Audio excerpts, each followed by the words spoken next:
more. Arkansas Governor Tom Cotton.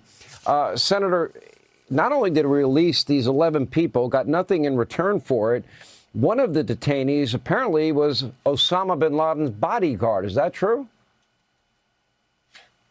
Sean, it is true. Actually, 3 of them were Osama bin Laden bodyguards, so it's hard for them to argue that these were just innocent goat herders rounded up by the American military 24 years ago. People left in Guantanamo are the worst of the worst, the hardest cases.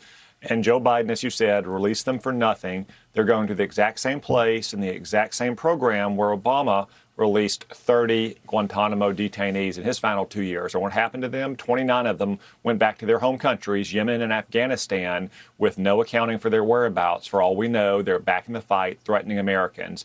Yet another step for Joe Biden to add to his sorry legacy of coddling America's enemies and endangering our people. Can you explain? We lost 2,977 Americans that day. And I remember it like it was yesterday. Can you explain the logic behind it? And if you're going to release them, maybe you get something in exchange. Maybe there are Americans you could have gotten freed in the process. Why not get anything?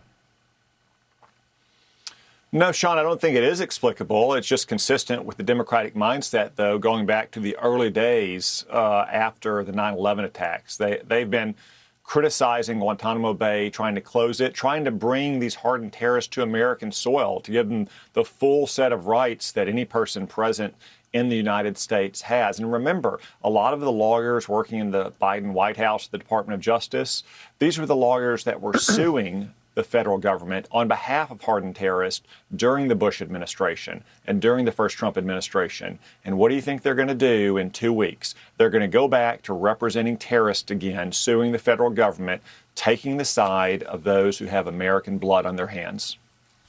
Yeah. Well, remember Kamala ran and said, we must have the courage to never say radical Islamic terrorists. Well, I mean, if you can't speak the truth, one of the reasons I think she lost. Senator, great to see you. Happy New Year.